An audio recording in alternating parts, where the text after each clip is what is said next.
Bueno, en esta segunda parte, continuando con lo que veníamos hablando de las disoluciones ideales, vamos a hablar de disoluciones binarias ideales. Y en particular vamos a ver cómo se construyen los diagramas de presión-concentración y de temperatura-concentración. Vamos a considerar que tenemos una disolución ideal que tiene dos componentes, 1 y 2, y que los dos componentes son volátiles. Es decir, que van a estar presentes tanto en el líquido como en el vapor. Y que esta disolución está en equilibrio. Y que en equilibrio de líquido-vapor. ¿Sí? ¿Qué significa que hay equilibrio? Que la cantidad de moléculas que se están evaporando desde el líquido para formar el vapor es la misma cantidad de moléculas que se están condensando desde el vapor para pasar al líquido. Entonces, acá hay un equilibrio de cantidad de moléculas que pasan de un estado a otro, ¿sí? O sea, que pasan de líquido a vapor y de que pasan de vapor a líquido. ¿Está bien? Y a eso consideramos que estamos en estado de equilibrio. ¿Sí?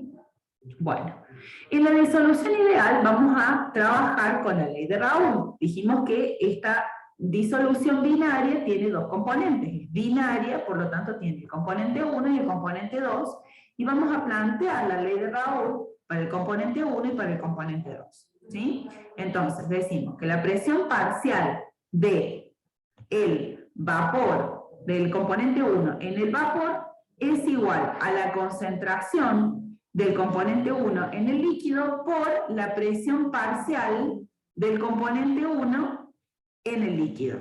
¿Sí? Y lo mismo planteamos para el componente 2. Decimos que es la presión parcial del componente 2 presente en el vapor es igual a la fracción molar del componente 2 presente en el líquido por la presión parcial de presión de vapor, presión parcial es lo mismo, del componente 2 en el líquido. ¿Sí? Eso, ahí ya planteamos la ley de Raoult para los dos componentes. Y de acuerdo a la ley de Dalton que habíamos visto anteriormente, decimos que por acá arriba tenemos que la presión parcial es la sumatoria de la presión parcial la presión de vapor del componente 1 más la presión parcial del componente 2. ¿Sí? Entonces tenemos la presión parcial del componente 1, presión parcial del componente 2, o presión de vapor, presión parcial es lo mismo, presión de vapor 1 más presión de vapor 2, tenemos la presión total del sistema en el vapor.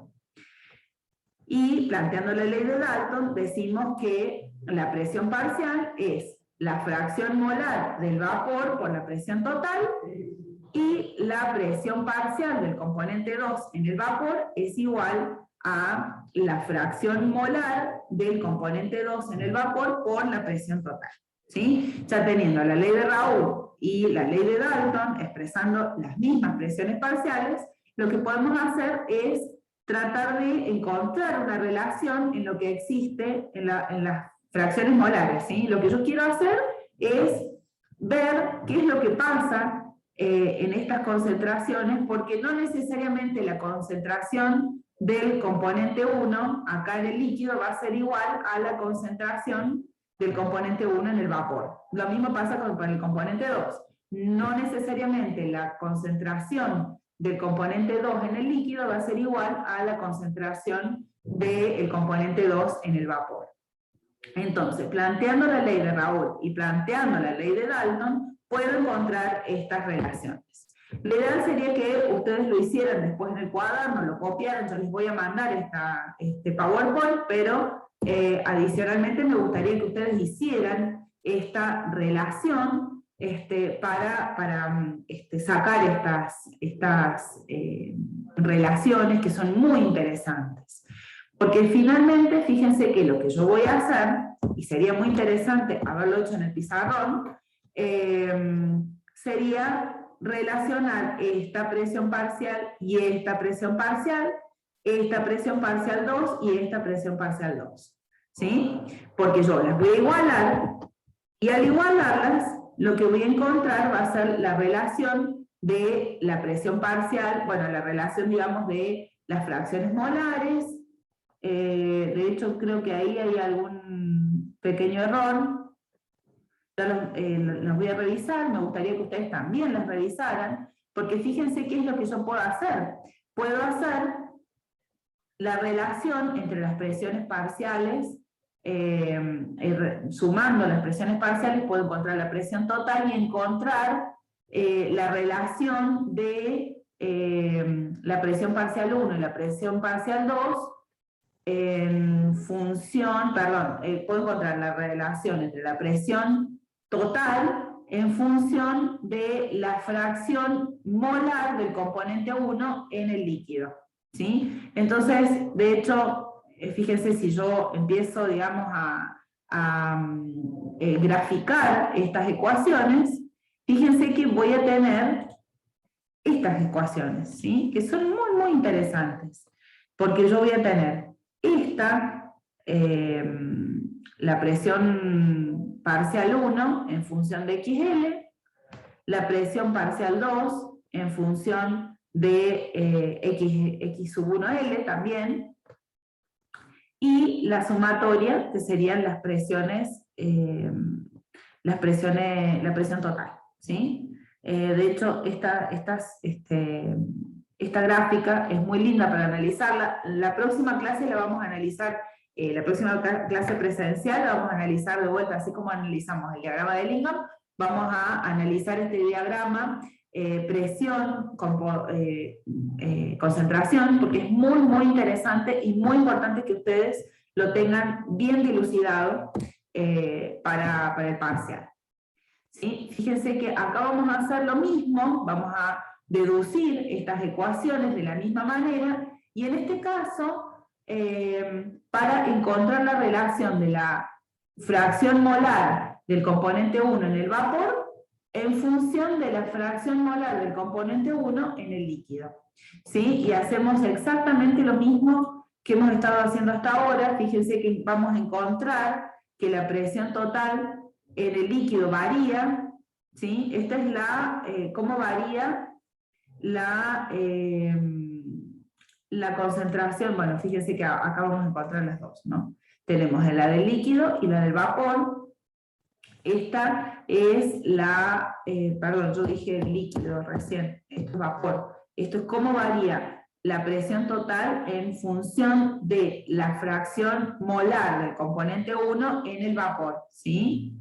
La funcionalidad de la presión total en función de la composición del vapor, ¿sí? Entonces, si presentamos las dos cosas, que era lo que yo les decía, que no necesariamente la concentración esta, acá, la concentración de el componente 1,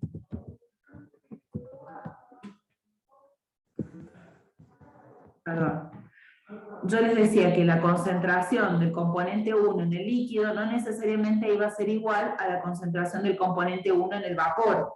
Y acá encontramos la funcionalidad, ¿sí? Encontramos que no es la misma. Fíjense que hay una diferencia.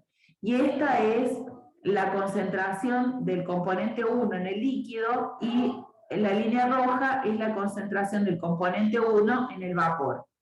Este es el diagrama de fases, presión, concentración a temperatura constante. Esto es algo que necesitamos saber, ¿sí? Entonces, por ejemplo, si quisiera disminuir la presión a temperatura constante desde A hasta E, fíjense lo que pasaría. Yo comienzo a disminuir la presión, ¿sí? Y pasa primero a líquido, ¿sí? Empieza a producirse, el líquido comienza a producirse vapor, ¿sí? Y acá tenemos la región de equilibrio, ¿sí? En B empieza a producirse vapor. Y en C, toda esta zona que tenemos entre medio de las dos curvas, entre la curva verde y la curva roja entre toda esta zona, ¿sí? A ver, vamos a marcarlo, toda esta zona, ¿sí? Toda esta zona, es la región de equilibrio entre el líquido y el vapor, ¿sí? Entonces, en C hay vapor en equilibrio con el líquido, ¿sí? Y, bueno, ahí vamos a encontrar las concentraciones, ¿no? Ahí, por ejemplo, en B, podemos encontrar la concentración del componente 1 en el vapor, ¿sí? Lo que hacemos es trazar una línea y ahí vamos a encontrar el equilibrio, ¿sí? Y en C, fíjense que vamos a encontrar también el equilibrio, la concentración de equilibrio de 1 en el vapor, y también vamos a poder encontrar la concentración de 1 en el líquido, ¿sí? Fíjense que son diferentes, que la concentración en ese punto C del componente 1 en el vapor va a ser este, y la concentración del componente 1 en el líquido lo leemos en la recta verde, ¿sí? Bueno, y seguimos aumentando la presión. Y en D se evapora toda la última gota de líquido, y ya no tenemos líquido más vapor. No vamos a tener una coexistencia de líquido y vapor, no vamos a tener dos fases. Ahí se evapora la última gota de líquido, y en E vamos a tener todo vapor, ¿sí? Bueno, acá en D, fíjense que vamos a encontrar la concentración del líquido, que va a ser esta, que la leemos siempre en la curva verde. Y obviamente que la concentración, digamos, en este caso del vapor, vamos a leerla acá, ¿no? Bueno, y en E vamos a tener todo vapor. Bueno, ¿qué pasa cuando queremos trabajar a presión constante y lo que hacemos es trabajar variando la temperatura, ¿sí? Entonces, representamos la temperatura de ebullición de la disolución en función de la fracción molar. Y acá vamos a tener, bueno, esto va a ser un práctico de aula, en el que vamos a encontrar diferentes composiciones, y vamos a ir tratando de encontrar, digamos, las etapas para purificar un componente de una mezcla líquida. Estos diagramas se utilizan, por ejemplo, para la destilación de petróleo, y la aplicación, digamos, sería la destilación. Acá sería una destilación simple, y el vapor es más rico en el componente más volátil que el líquido original, y como el vapor es más rico en el componente más volátil que el líquido original, es posible separar dos componentes por una disolución de destilaciones sucesivas, ¿sí? Entonces vamos a tener una etapa 1, en la que, digamos, se hace, digamos, una destilación. En la etapa 2 partimos con esa concentración y vamos destilando, y así sucesivamente. Eso lo vamos a ver en práctico. Y bueno, como les decía, en la destilación fraccionada también hay una columna de destilación donde se producen varias condensaciones y revaporizaciones en cada uno de estos platos. Esta es una columna de destilación muy estudiada en la parte de petroquímica. Bueno, por encima, por allá arriba vamos a tener el destilado, bueno, donde obviamente vamos a tener la condensación. Acá vamos a tener este vapor concentrado en los componentes más volátiles, y acá en el fondo vamos a tener una cola que va a ser el líquido residual rico en el componente menos volátil. Y ahí están a nivel industrial como se ven las columnas de destilación. Ahora seguimos en otro video toda la parte de ley de Henry.